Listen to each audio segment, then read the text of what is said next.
kedua bagian ini tidak sama, tidak akan terjadi walaupun diberikan informasi berhasil. Itu pengecohan pada user yang adanya salah. Akun Anda telah dihapus. Oke. Baik, sekarang kita akan membuat kode. Kita akan cek apakah addon itu telah dihapus. Ya, addon itu sudah tidak ada lagi.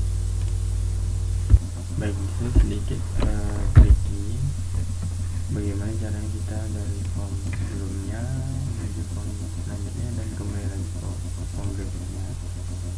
Itu di sini kita tambahkan pertama form akun ini isinya kosong, tambahkan dia supaya fungsinya mereference pada sebuah form baru. Kita buat next form. Setelah itu next form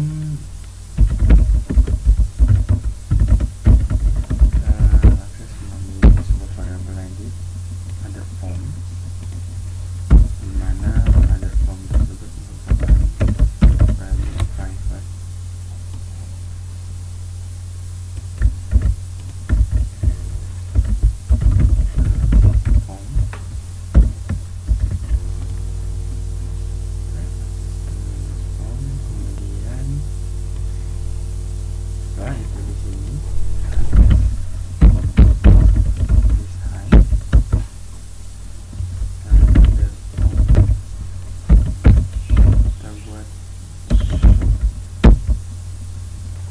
Pada form login saya tambahkan pada form akun jadi ketika ini menuju ke form akun dia akan mempasin bahwa dirinya yang form ini adalah si form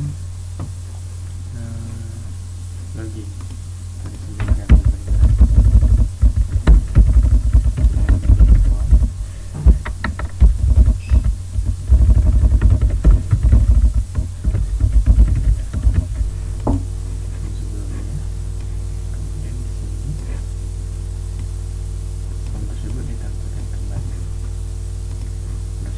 kita menggantinya harusnya dengan karena dialog berarti kita memberikan sebuah modal di mana berkomperan dan ini merupakan caranya seperti itu sehingga timbal baliknya sedikit membingungkan pada C++.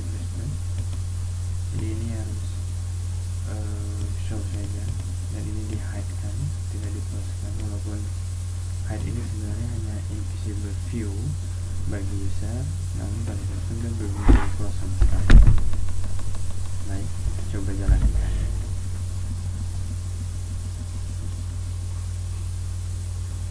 Kita klik manajemen akun, maka si form login akan mereference nilainya ke form akun. Jadi form akun dia ketika dikembalikan lagi dia akan ditampilkan ke form login kembali seperti ini.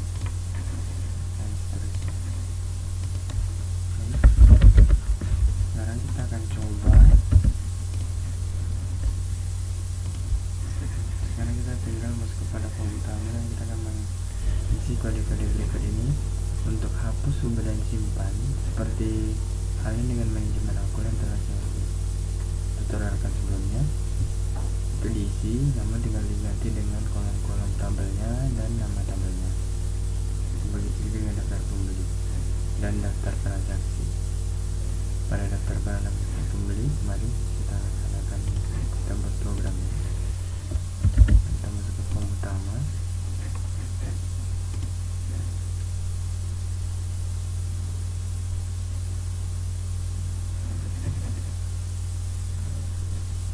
Ada menu simpan,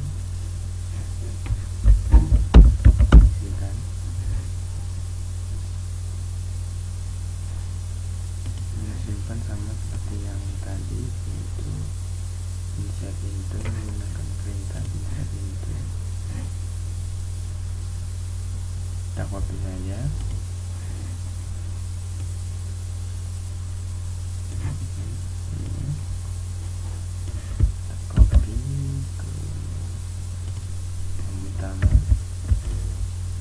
Kita ganti namanya menjadi tabel daftar barang, dimana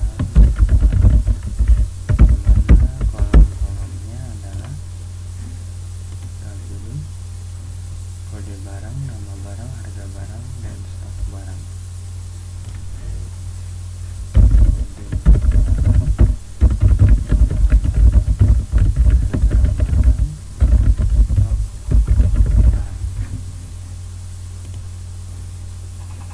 Ambil nilai-nilainya.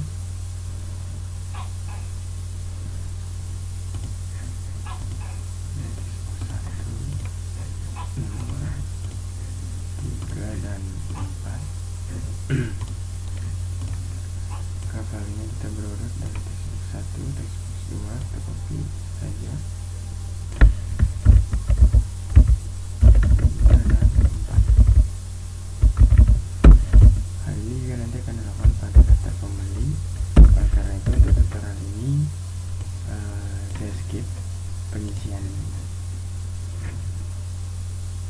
Untuk pengisian di kode simpan, ubah, dan hapus sekarang sama dengan pengisian pada tabel manajemen akuntan, tinggal diganti nama tabel, kolomnya, dan kita pengambilan teksnya berdasarkan kolom-kolom yang ada ini.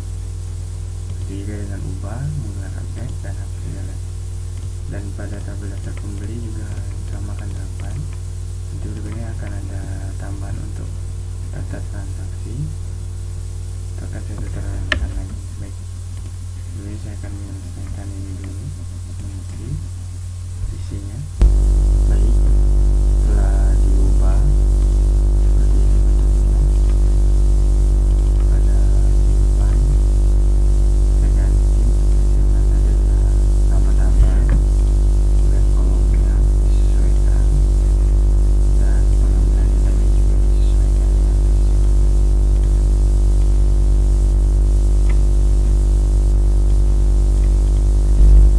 Kemudian masuk pada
dengan nama kode barang